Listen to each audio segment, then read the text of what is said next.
at the amount of money that is voted in this country. Forget about what we're talking about, the fiscal crisis of the state now, that the money generated is less than money, even the debt we are paying. Forget about, before we arrived at this stage, where did the money generated go? Where did it go? Because after all, we have been borrowing now, and you're generating money from oil, generating money internally through taxes. Where did all the money go? So you actually, with what you've just said, are you saying that even though Nigeria celebrated her 62nd anniversary, independence anniversary a few days ago, and we keep talking about freedom, but then does it actually mean that since 1960 till date, are we progressing or retrogressing then? I think there's a little a way to answer this question. I reflected. That's not what I'm yet to finish now. It's not. No, I'm writing on it. Look at the president's speech. This president, since he came, he's laying foundation for future development. His speech is laying foundation. Go and look at that address. Look at the last, I think 47 paragraph. The 47th paragraph is the last paragraph. Apart from saying, God bless Nigeria and those of them. He said from all he has done, he has laid foundation. Buhari laid foundation all his 7 years plus. And the government before him, Jonathan, in that speeches, they say they are laying foundation for sustainable development in Nigeria. Laying foundation, you know what that means? You are building a house. This person started laying foundation. Meanwhile, over 20 years ago, 30 years ago, Babangida, the master foundation layer, look at his speeches, he was laying foundation of the future Nigeria. So he laid all the foundation under Babangida. All these government that came after him, they're still laying. We are all laying foundation. When will the laying foundation ceremony stop? When? Oh, wow. That answers your problem as to why are you not making progress. They themselves are even indirectly accepting that they haven't really made a breakthrough.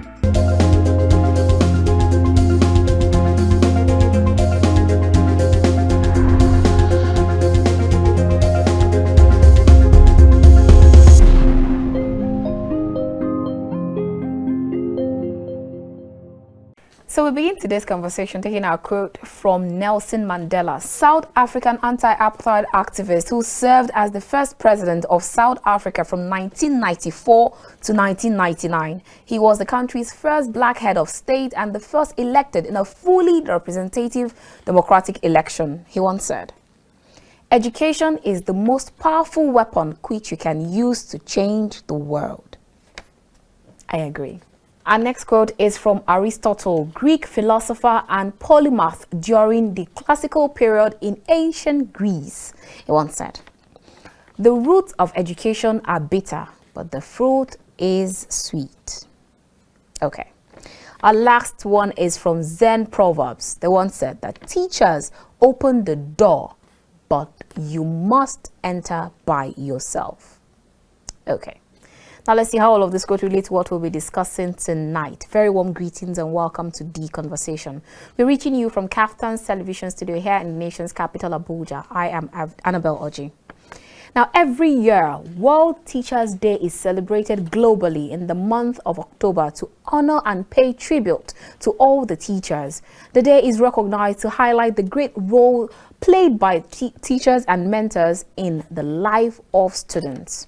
Now, according to UNESCO, World Teachers' Day is a day to celebrate how teachers are transforming education, but also to reflect on the support that they need to fully deploy their talent and vocation and to rethink the way ahead for the profession globally. It commemorates the anniversary of the adoption of the 1966 ILO and UNESCO recommendation concerning the status of teachers, which set a benchmark regarding the rights and responsibilities of teachers and standard for their initial preparation and further education, recruitment, employment, teaching, and learning conditions.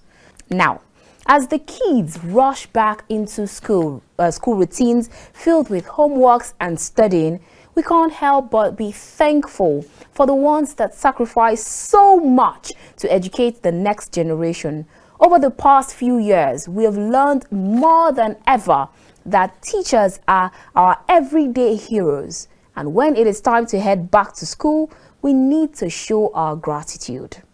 Teachers actually have the power to inspire and change the course of the lives that they impact for so much good.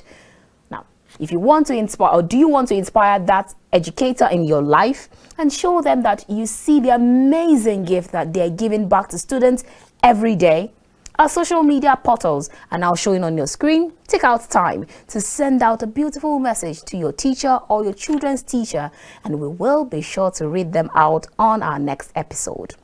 Now, that said, how many of us can actually think of at least one or more teachers that have impacted us and maybe even inspired us to be and do the things that we do and that we're still doing and that we call our passion today? Yours truly, moi. That's why my guest on the show today is Professor Isaac Nnamdi Obasi, Professor of Public Policy and State Labor, Industrial Relations in the Department of Public Administration. He will be here to help us commemorate World Teachers' Day. That is after this time out. Do join us again.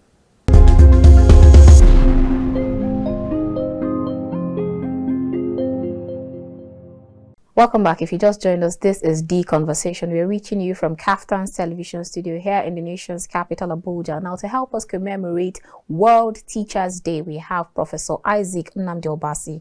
He is a professor at Department of Public Administration in the University of Abuja. It's great to have you again, sir. Thank you, Hannibal. It's a pleasure. Awesome. All right, now let's start by differentiating between teaching and lecturing. Now, a lot of people, for some people, they just argue that teaching is for primary and secondary school people, and then like lecturing is for the tertiary institutions. But I'm sure it actually goes way beyond that. Let's hear from you. Yeah, we can make that distinction, actually, because those of us at the university level can say, I'm a teacher, really. I don't want to lecture. I don't want to adopt lecturing style, meaning you want to be down to earth in imparting knowledge. You know, you want to adopt the principles of teaching methods that are those who are trained teachers are meant to adopt. So that defines teaching as something that is professionally, acquired. So teaching is the right word for imparting knowledge at every level. Oh, okay. Yeah.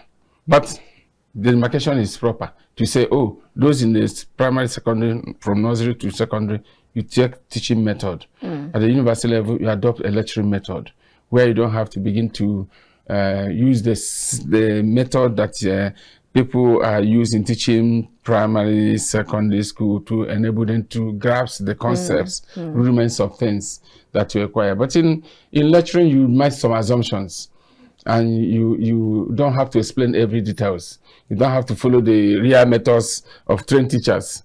So that is it. So lecturing, you also imparting knowledge, but when you see students commend the lecturer that, oh, he's a born teacher, he's a good teacher, that means actually he's imparting the knowledge using the kind of professional means of imparting knowledge.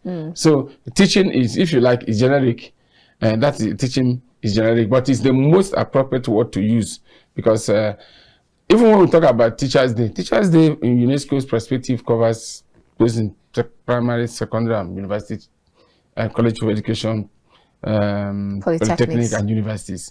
But we still make the difference. We still can make that difference between those in the primary, secondary school and those in the universities. But teaching is what runs across. Okay. But the method adopted, lecturing method, is different. It's a different way of imparting to adults, and teaching is used for bringing people up and making them to appreciate the rudiments of how things develop. Sometimes you assume that in the university and tell people to go and read up. You give them reading materials. You hardly can do that with you are dealing with kindergarten students, primary students, and exactly. So, but teaching is the main thing. If you're a good teacher, it means you communicate well and you impart knowledge well. Okay. For the sake of this conversation, yes. Now let's viewers. He was a teacher. In fact, he was my teacher. So he was not my lecturer. He was my teacher in school. So and we remember that we used to say, "No, Professor Obasi is a teacher." Okay. Oh God. Thank you very much. Thank you very much. All right. Now, so what exactly is the reason why the teaching profession is gradually dying? Why? You mean in Nigeria and all over? Let's make Nigeria first. The facts are too well known. When over the years you started hearing people telling teachers to wait, that their reward is in heaven. And that word, yes, that phrase. Your reward is in heaven, not here. That suggests that there are certain things ordinarily they will have here that are not given to them. But remember, those years, teaching was a very attractive and how do I put it? Let me use the word prestigious. Even if it doesn't translate into material thing, but teachers were really revered, respected in those years when Western education came.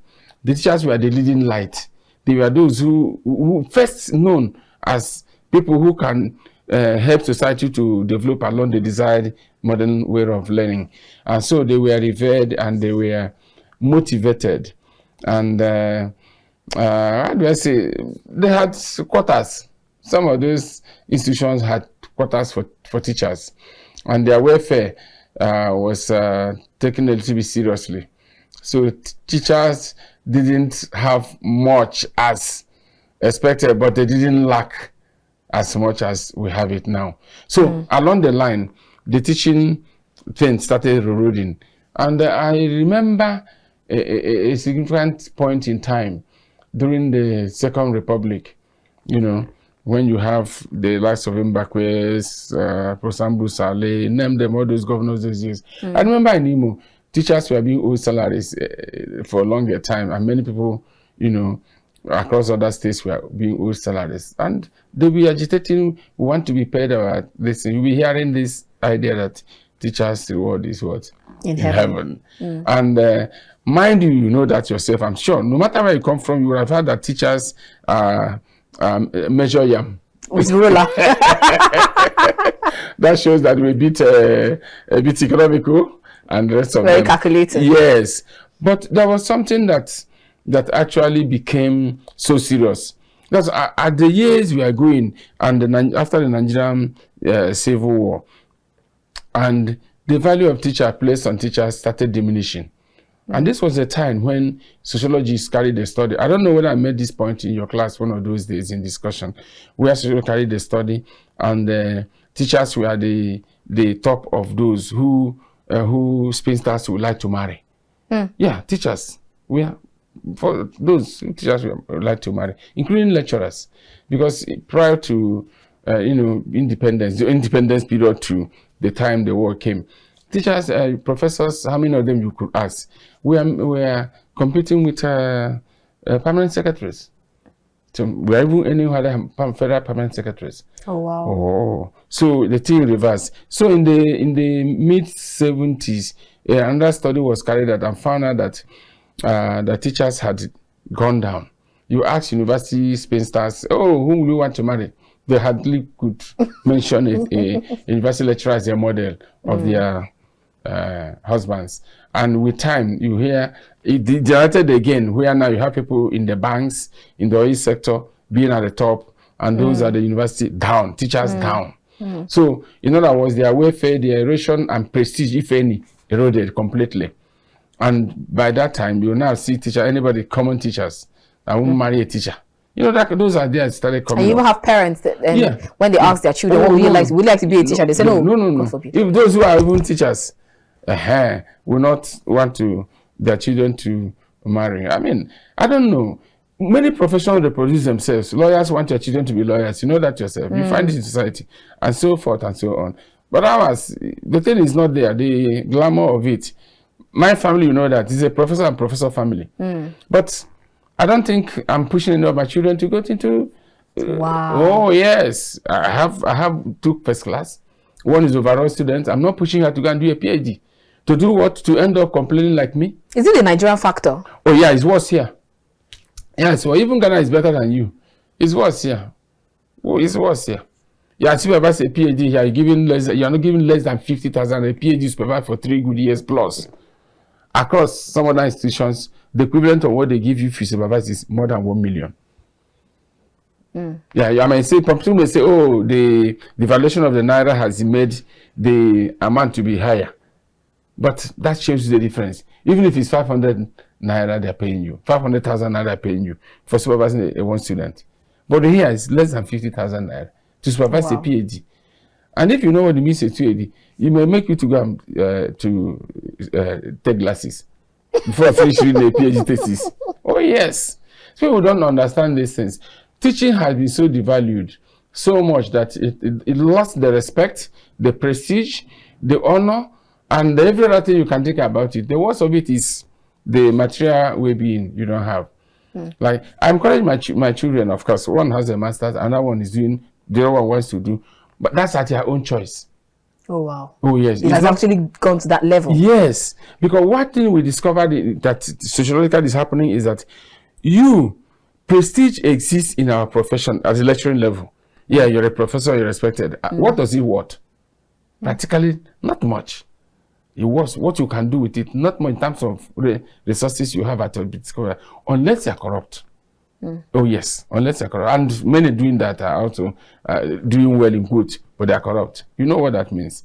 And which means that for us, you can't eat your prestige, respect. You can't eat it. If you cannot translate into doing what you need to do, those around you expect you to do. Uncle is this. He's supposed to do this. His wife is also a professor. They are selfish. They're not helping. They don't know that things are not even helping to meet up the expectations. Or the expectations are so much that it has freezed demand. You know, it has freezed your income. They don't know that. But you want a situation where children will not come up and say, okay, I want to join another profession. They make it in terms of material things. They're also intelligent, and on their own, they go and acquire higher degrees to increase their prestige. So you now have the resources, you also have the respect that academic prestige it gives you. You see, it's reversing it. But you lose them because they don't want to go into academics proper as a profession. But they have entered the NPC, entered Central Bank, entered the NCC. You know the destination of choice we talk about. All these companies, FIRS and the rest of them, they've entered all those. They've made materially they are better. They say, okay, now I can go and acquire PhD. So it gives them more clout again. They have the wherewithal here, resources. They also have the intellectual claim to give respect to their position. Unlike the other one, abstractly, you finish your first degree and you say you made first class. Everybody's hailing you. The next thing, your friend goes to a better place, earns 10 times salary that you are going to be earning when you get a master's. Yeah, tell me. It is sad. Yes. Now, we had this same discussion last year in 2021 when we talked about the promises made by the federal government to increase salary of teachers to at least, the least should be like 150,000 or so. But up until now, nothing has been done in that regard. But then you keep hearing people say that I won't have even been where I am without a teacher. I won't have been a permanent secretary without the effort of my teacher. So is it such an Herculean task for people to achieve, or are all of this just campaign promises? Very good question. I remember this book we're talking about now, the book I removed. It was in 2020 I was here to discuss, in fact, up to 15 promises. The package that this President Buhari released for teachers is in this book. We discussed it here. 2020. You might have repeated again. You repeated it in 2021 because I mean, yearly World Teachers Day. You touch it again, just like we touch it again. How far? So not much has been done. Not much. And the problem, like you pointed out, is very clear. Everybody was taught by a teacher. That is the truth. Even during COVID-19, when we are all under lockdown, I met some. I was doing some research about first starting to know about comparative prestige of occupations, and I asked that during lockdown, where are the occupations that make noise? We are big, including my own union, that will make noise, that we are very important in society. I said, where are all of you? Where are all of you? Where are the politicians, the senators, who very important people you call them? Where are they? All of them disappeared into their bedroom. Who were you seeing on the road? Who were you seeing in the hospital? Nurses. The doctors and nurses. Excellent. That's for me established the primacy of the health professionals. Primacy of health professionals. So, and I established the fact that they are very, very important and key to society. That without it, nobody will move. Everybody at this stage needs them. So they are very important. But at the end of the day, in particular, one of that particular research I was doing, I ended up by saying, you as health professionals, as we elogize you as very important, remember you were taught. You know we are taught. And those who taught you are still there. They are teachers. So they are very important. Even more than you can think. Because without them, you wouldn't have become what you are. So teachers are very important. That's how to demonstrate how important they are. But I'm one of those who believe that any work we do in society should confer dignity of labor. We don't have to begin to think I'm more important than you. All the work we do are complementary towards making a society, wholesome and healthy. All things, no matter, even the man who carried your waste in the market, in the wheelbarrow, is doing an important job. And that's why anything somebody does abroad, he's remunerated very well. Dignity of what? Labor. So no matter what you do, you are paid very well. That's the idea of ILO minimum wage. That people should be given decent wage that will make them to reproduce themselves. This because the needs of human beings are basically the same. If you go through Maslow hierarchy of needs, you know them. They are the same. I don't need more than you. It's the same thing. Basic, whether it is security, whether it is safety needs or love need, actualization, the same love need, everything, basic eat, shelter, clothes, the same thing. The attachment of whatever it is in what you're wearing is purely human. But what it does the same function. Cover our what? Naked body. Simple and short. So whatever we attach what we are wearing is immaterial. So human beings are basically the same. God made them 2 eyes. There's nobody who has 4 eyes. Let him show me. So dignity of labor is important. Every profession is important. But teaching profession is a special one. Because when we are small, for instance, look at your teacher as a small God. Yes. And to the extent that when you come home, your parents or mother, for instance, will tell you, do this. Say, my teacher said. Exactly. Imagine. And most times when you even correct them, they'll say, no, my teacher didn't teach me that way. Yes. Even when because we brought our children up, even as a PhD holder those years, I've been telling them this is what, no, my children will tell me, this is what my teacher said. But this is a PhD holder taught the teacher. But for my child, the teacher, and is everywhere. Sure. The teacher is even till now. Excellent. That shows you the role of teachers. Awesome. And people who are revered. Can we do something to give them? We are not saying put them at the top of the Iroko tree. Can we do something to make them not to become laughing stock of the society? Can we give them something to match that respect that we confer on them when we are small? Can we just minimally confer that on them at adult age? That when their children are coming up, the children don't look at them as failures. You get the point. Teachers need to be given their reward here to motivate them, because they are central and key to motivating the younger generation who can make it in the future. I hear all that you say, that there has been this argument over time that we need to put more attention on the teaching profession and teachers, because they are educators, they are life career builders and all. But definitely there would have been no Annabel Oji as the presenter if there was no Professor Obasi and the likes in the schools there. So same for all kind of profession, president, permanent secretaries, lawyers and all. A lot of people would have just gone AWOL without the efforts, that effort of the teacher. But then we keep talking and arguing about welfare of these important personalities. If truly education is the bedrock of every nation's existence, why then do we still make this kind of argument even in 2022? Let me now locate this problem to be typically Nigerian. It's what I call a typical problem of Nigerian governance system. We tend to denigrate other professions. Anywhere we are, especially those who are in charge of our governance system, they take care of themselves. That's just a simple thing. I don't want to just reduce it to corruption. They take care of themselves and don't care about what others, how they end up. Because if you hear of certain things that happen, you'll be wondering. Even this thing that President announced, the packages announced for teachers in the secondary school. You ask yourself, why for how many years now we have not improved, gone more than just signing the bill that will allow teachers to retire at 65 and at 40 years. Yes. Why? Some people are sitting on it.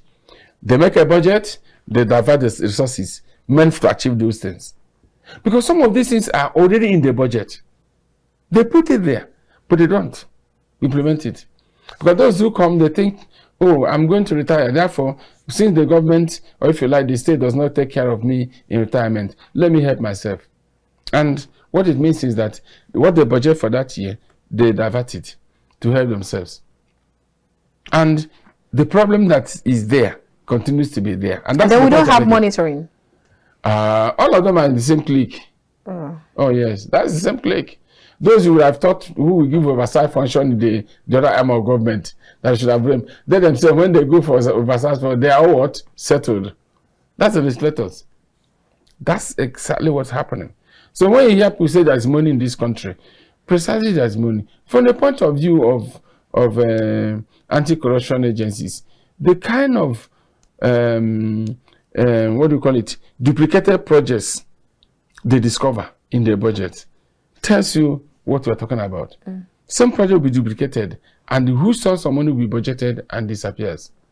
Then yet, what was supposed to be used, that problem that's supposed to be solved by that money will still remain. I mean, so that's the point you made about how we still having the same conversation in 2022. When the problem was identified some few years ago. And the initiatives we are taking to address them. So why were signed and all. Interest of those who are there. Interest. Entrenched interest. Yeah, because there are budgets that are taking place. Sometimes I used to argue that governance is not as difficult as we think. If you have a budget that you make and faithfully implement it, you clear that mess. The next other mess, you have another budget, you clear it. You know, I'm not tired of citing Botswana as an example. What is the difference? A budget there is like a law. Anything budgeted with money must be translated into reality as a project and implemented. And that means that no problem festers, continues to fester when it has been addressed, because it has been addressed with what was budgeted for it. And they may have faced other challenges. In our own case, what I call a typical problem of the governance system. Nigerian system. Yes, the problem will be there. Everybody will recognize it's a problem. Nobody wants to cure it. It lip service they give. It's only resources you use in curing all this, like this welfare package. It requires resources, isn't exactly. it? What are we talking about? It requires resources. You wonder why, for instance, a minister of education will not be able to do rearrangement in his ministry and get some resources to take care of ASU problems, for instance. You wonder why. And the minister may have good intention, but also those around him will know, no, this is how we do it. They will tell you, no, we won't do it. This is the way it is done. And the way it is done will keep us where we have been. And it happens too in the National Assembly. When even ministers say they won't give any money to those in National Assembly demanding money, they would be denied their budget, especially in terms of the amount they're asking for. And they create problems for them. Begin to cut down their budget. They cut it down. Sometimes it will cause problem for them in the ministry. And they say, we told you, sir. You didn't agree, you didn't play ball. The problem continues. So sad. And this is so sad. Look at the amount of money that's voted in this country. Forget about what we're talking about, the fiscal crisis of the state now, that money generated is less than money, the debt we are paying. Forget about before we arrived at this stage, where did the money generated go? Where did it go? Because after all, we have been borrowing and yet generating money from oil, generating money internally through taxes. Where did all the money go? So are you actually, with what you've just said, are you saying that even though Nigeria celebrated her 62nd anniversary, independence anniversary a few days ago, and we keep talking about freedom, but then does it actually mean that since 1960 till date, are we progressing or retrogressing then? I think there's a little a way to answer this question. I reflected, that's not what I'm yet to finish now. It's not, no, I'm writing on it. Look at the president's speech. This president, since he came, he's laying foundation for future development. His speech is laying foundation. Go and look at that address. Look at the last, I think 47 paragraph. The 47th paragraph is the last paragraph. Apart from saying, God bless Nigeria, those of them. He said from all he has done, he has laid foundation. Buhari laid foundation all his 7 years plus. And the government before him, Jonathan, in their speeches, they say they are laying foundation for sustainable development in Nigeria. Laying foundation. You know what that means? You are building a house. This person started laying foundation. Meanwhile, over 20 years ago, 30 years ago, Babangida, the master foundation layer, look at his speeches. He was laying foundation of the future Nigeria. So he laid all the foundation under Babangida. All these government that came after him, they're still laying. We're all laying foundation. When will the laying foundation ceremony stop? When? Oh, wow. That answers your problem as to why are we not making progress. They themselves are even indirectly accepting that they haven't really made a breakthrough. Yes. So all of this, is it actually a problem of leadership or a leadership problem? Yeah, which one you done? But what's the difference between two of them? If you teach me that one, I will know. What is the problem between two of them? It's not about leadership. Whether it is leadership problem or problem of leadership, it's the same thing. It revolves around leadership. Can you talk about leadership without talking about what is surrounding it? It's all about leadership, whether it's recruitment, whether it's the way they use, whether it is how they handle issues, how they make decisions quickly to respond to the timeliness of responsiveness. It's all about leadership. When you turn it around, the phrase you use, turn it around, it doesn't mean it. It's all about leadership. Problem leadership. But the thing there is not just if you locate it in leadership and forget the foundation that is making that leadership not to work, you miss the point. Nigerian system is configured not to work.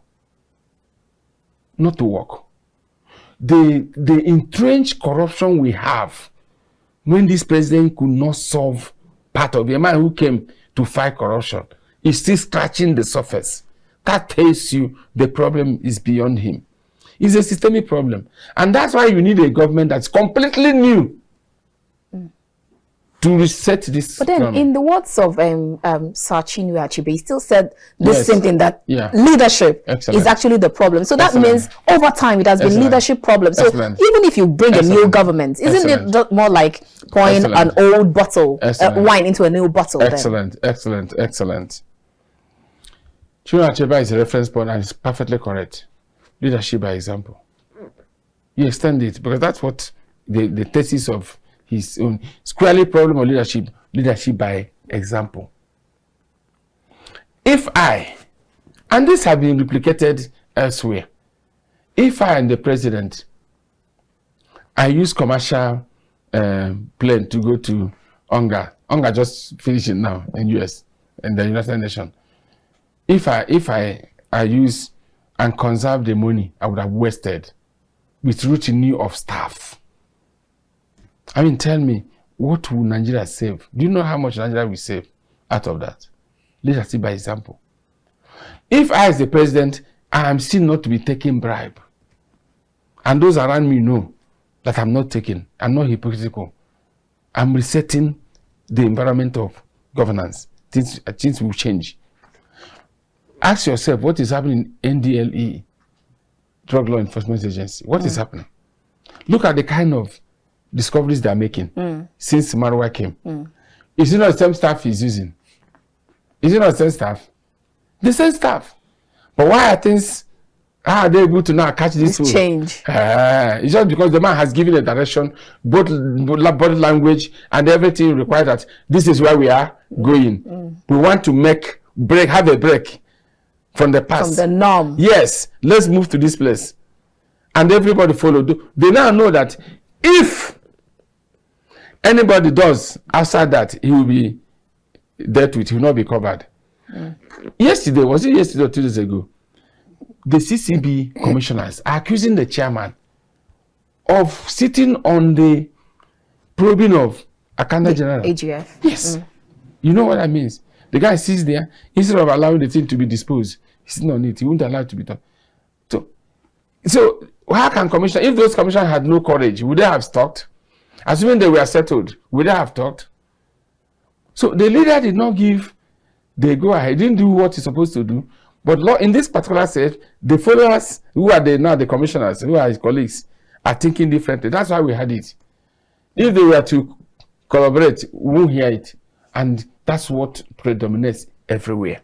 We're not hearing. The ones we don't hear are much more than the two ones we hear. Yes. All right, let's go on this quick break, and when we return, Professor Obasi is still in the studio. I'll see you shortly.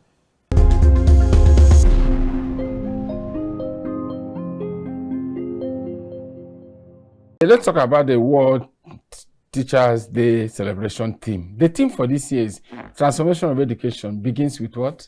Teachers. Begins with teachers. And that's very holistic enough. If it begins with teachers, what are the teachers' needs? We need to appreciate, we need to first recognize what the teachers are doing, how important they are, the role they can play, like you pointed out earlier in our discussion. And then we need to appreciate them. Appreciate them meaning that the welfare package we promise them must be implemented. With now eroded welfare of teachers, a lot of things are happening, including charging students for handouts. That one is even minor. Even helping them to cheat in exams. Oh yes, at the primary and secondary schools, when WAEC is coming, NECO is coming, you hear people say special centers. Yes, you see, even when they're not special centers, they say we are contributing to our teachers. All of them. Yeah, it's becoming a norm. And these are corruption-inducing norms that are becoming. When a norm is a norm, it becomes a practice already. So we need to stop those things, and it begins with transformation of what? Teachers.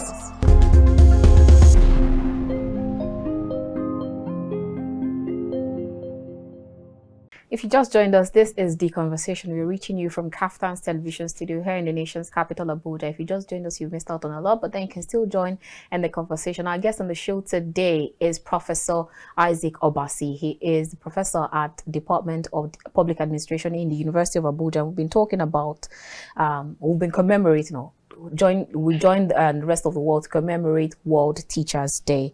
All right, before we went on that break, we actually talked about quite a lot of things, but then, like they say, teaching is not just a profession, it is a calling. Same way that the pastor or the imam or even the herbalist, they are also, it's a calling. So, and then why my question now is, why then do we have this hue and cry from teachers about salaries and wages? Because now you talked about how much they're not being paid wages that commensurate their activities. Is it about the money? Is it a money thing, or is it no longer the calling again? Yeah, when you say something is a calling or a vocation, it means it's something really where you can do with your passion. You believe in it. You put all your life into it. Okay? It doesn't mean that you will not be taken care of. Let's talk about the Christian faith, which you know very briefly. A worker is a laborer is liable to his wages. Excellent. I mean, when Jesus Christ sent his disciples out, he said, wherever you go, stay there. Whatever they give you, do what? You take, you eat. He ended up with that quote you gave now. So it doesn't say the people should not be taken care of. It's that you should not divert. Let's use the religious example again. You should not divert your religious calling, spiritual calling. Leave it. Catching human beings or catching money. In society, that's what you find about religious leaders. All of them. They are more in catching what? Wealth. Money. Rather than what? Souls. That's an example. But when you are, even in the midst of this nonsense, when you have their profession as a calling or a vocation, it makes you to be still dedicated in spite of all the poor remuneration. I mean, you witness it on campus. There are those who, by virtue of how they do their work, there is regardless of whether they are earning high or low, they'll still do their work. Sure. That's what we mean by calling. That's what we mean by vocation. That this person is his nature, the second nature. He has passion in all he does. They're always in class regardless. Yes, he derives joy in what he does, isn't it? That's what I'm talking about. It doesn't mean that he shouldn't have means to fulfill his responsibility to his family. I mean, it doesn't mean so.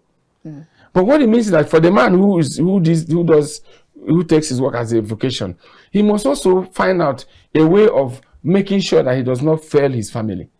Maybe he works extra hard to generate secondary income to support the one he has, and yet he doesn't fail in his vocation.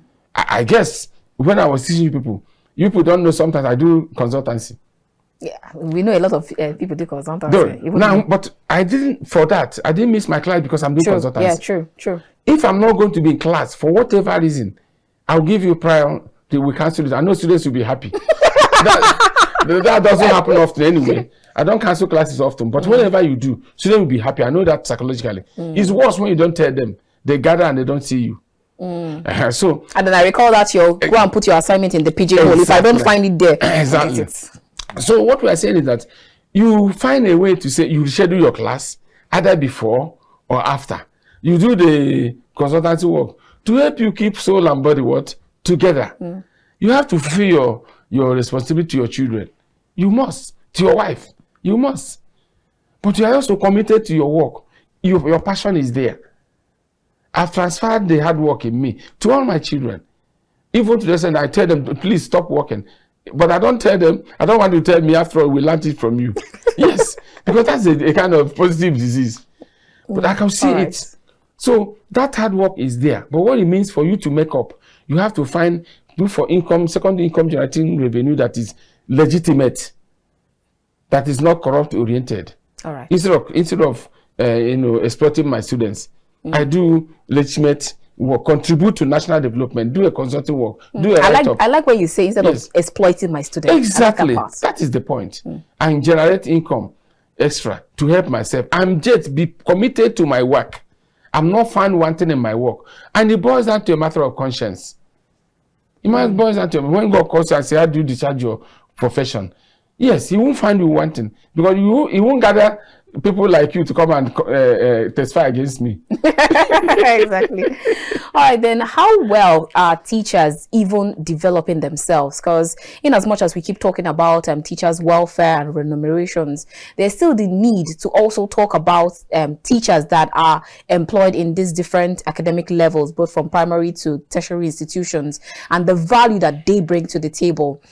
Imagine a lecturer, a professor of veterinary medicine not having an animal clinic, or a professor in agri department not having a farm.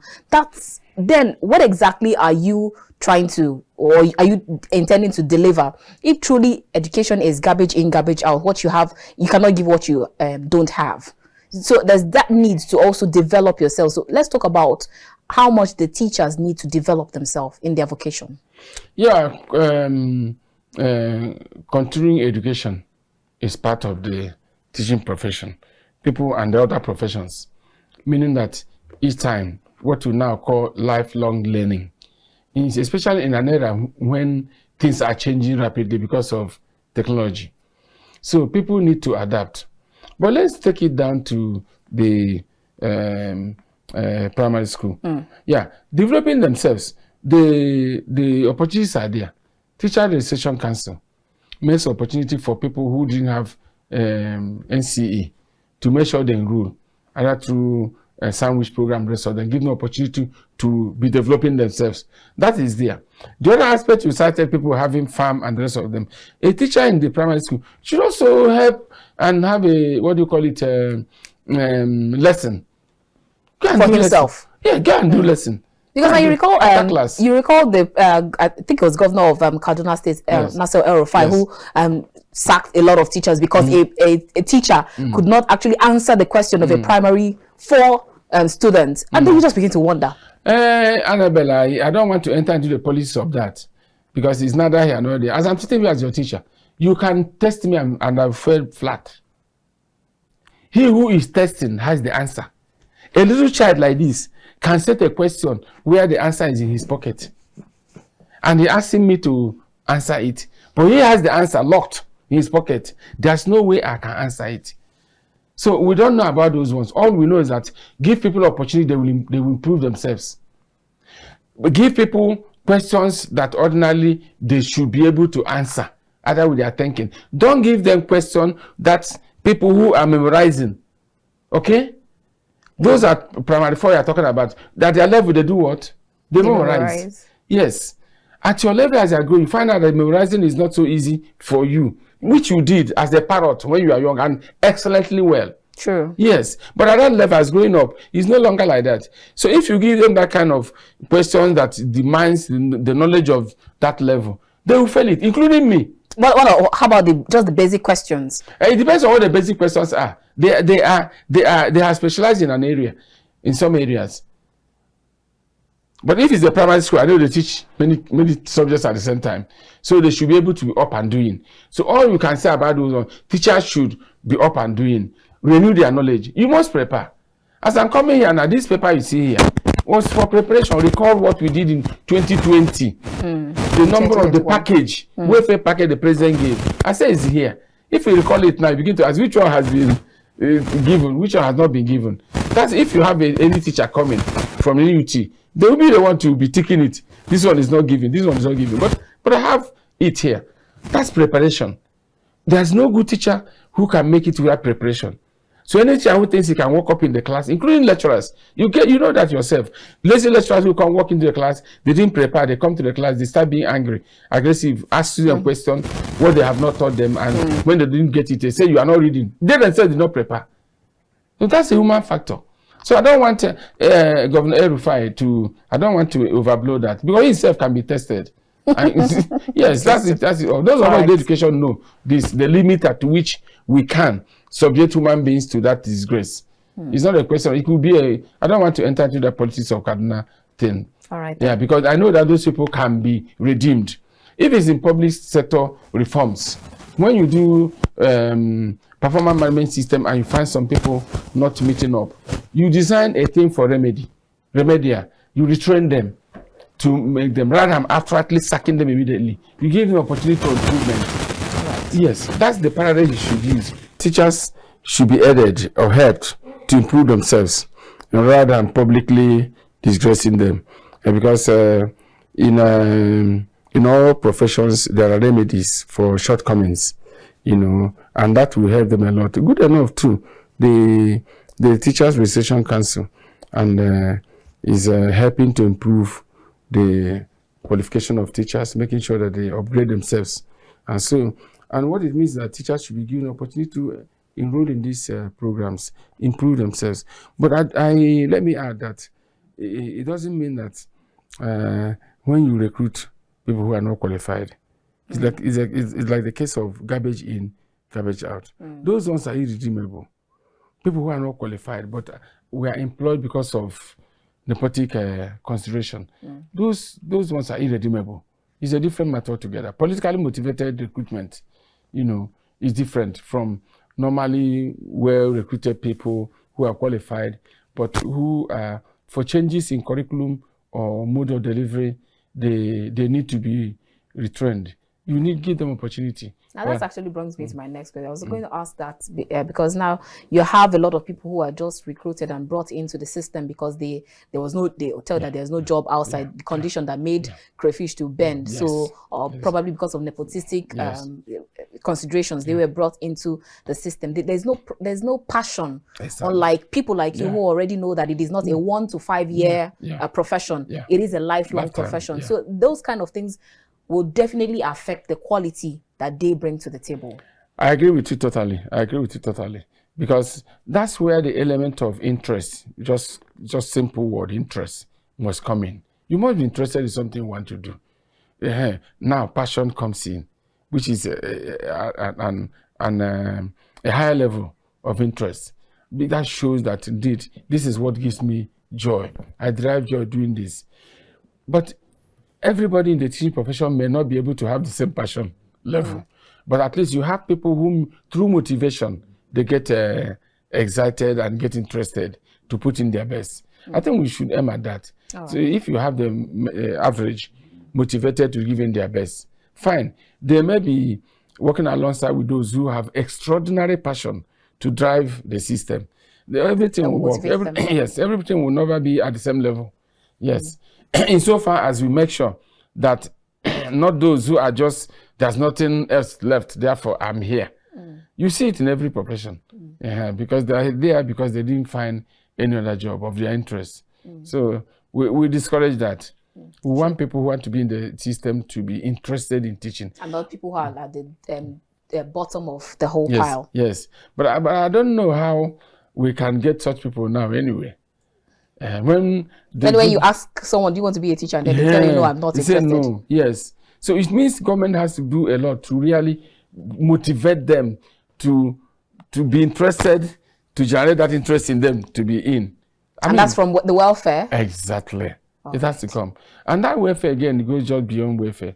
For instance, largely teaching at the primary and secondary school, largely by women, But if you have men there, imagine a young man who is there who cannot have enough resources to marry. That's a problem. But the women's own is that they have the added advantage that men want to marry women because they think, oh, they are cool-headed, they have holidays, they close work early, they can take care of my family in a good way. That kind of thing will be attractive to women. But what do you do to make it attractive to men?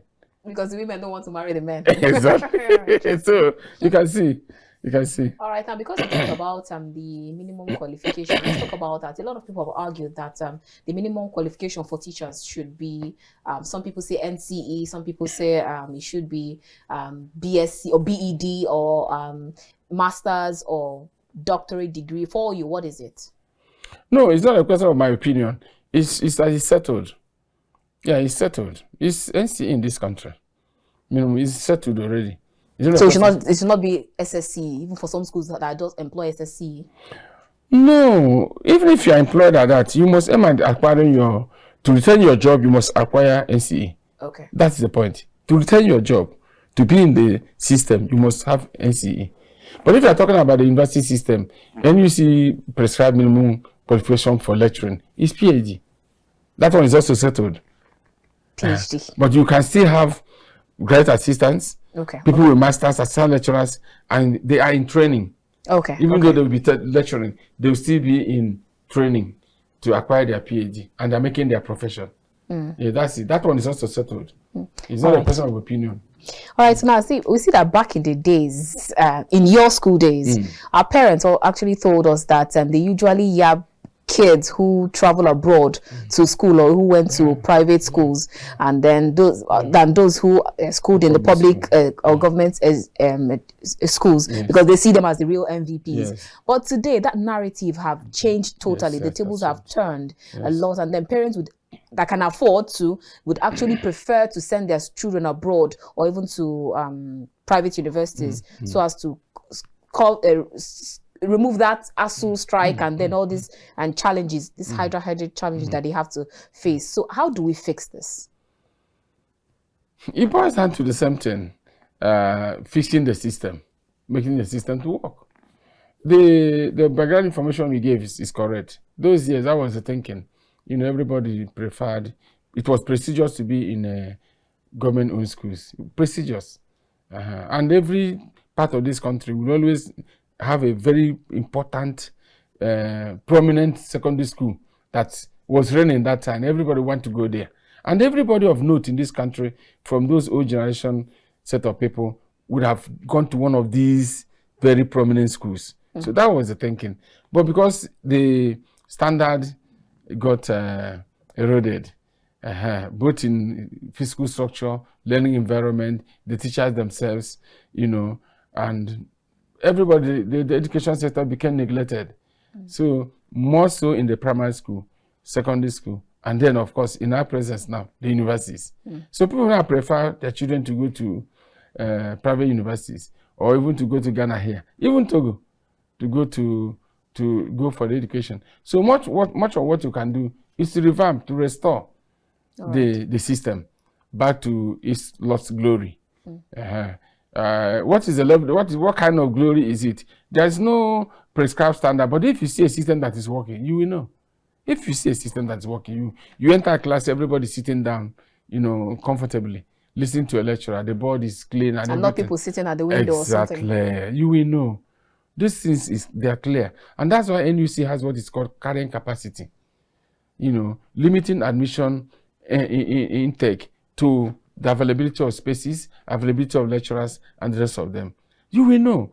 And accreditation and pass mark given to it is dependent on this.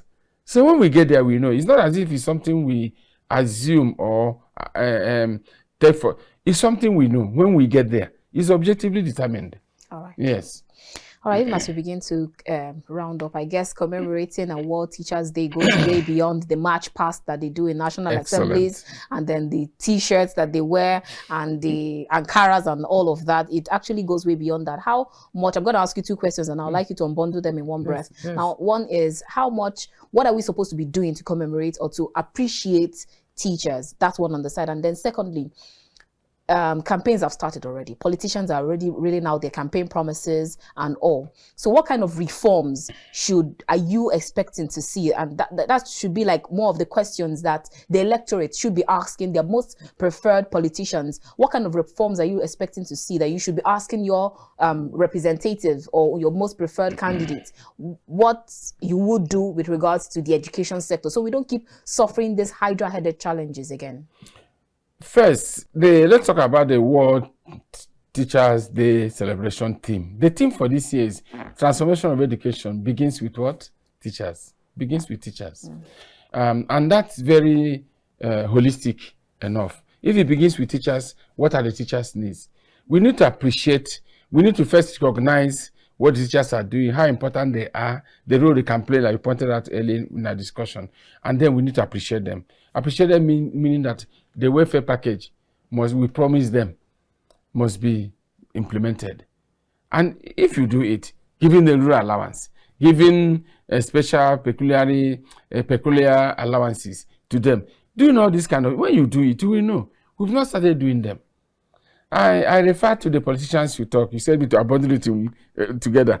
I refer to the politicians to this, what I call, I think, up to 15 welfare packages, that items in the packages that President Buhari promised teachers in 2020.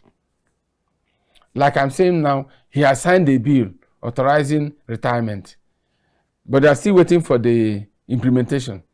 Maybe by the time the president and the other officials of NUT will be talking, they will tell the world, Nigerians, how far they have gone in implementing, and the rest of them. That's the how to start. We cannot run away from making the school to come back to its to acquire it, get back its lost glory. First, welfare issues are there, infrastructure is there, and above all, values. We need to get back a value that transforms. When you transform a teacher that holds a good value, he will use that value to also transform the children. With now eroded welfare of teachers, a lot of things are happening, including charging students for handouts. That one is even minor. Even helping them to cheat in exams. Oh yes, at the primary and secondary schools. When WAEC is coming, NECO is coming, you hear people saying special centers. Yes, you see, even when they're not special centers, they say we are contributing to our teachers. All of them. Yeah, it's becoming a norm. And these are corruption-inducing norms that are becoming, when a norm is a norm, it becomes a practice already. So we need to stop those things. And it begins with transformation of what? Teachers. And the transformation I talked about begins with looking at their welfare, making them happy. And then that welfare will turn around their psyche. The values will begin to change towards the positive norms that can promote decency in society. And then, without that, they can't transfer it to the children. Yes, that's why the theme of this year is very apt. Thank you so much for your time with us, Professor Isaac Obasi. It's been a wonderful time having this discussion with you. Thank you, Annabelle. It's a pleasure. All right. Thank you. All right, viewers, that's where we end today's show. Thank you so much for tuning in. We have been talking to Professor Isaac Nnamdi Obasi. He is a professor at the Department of Public Administration in the University of Abuja. It's been a wonderful time here on The Conversation. Take out time to appreciate your teacher or the teachers of your children. They are the real MVPs, regardless of whatever they face. I'll see you again next time from the nation's capital, Abuja. I am Annabelle Oji. God bless Nigeria.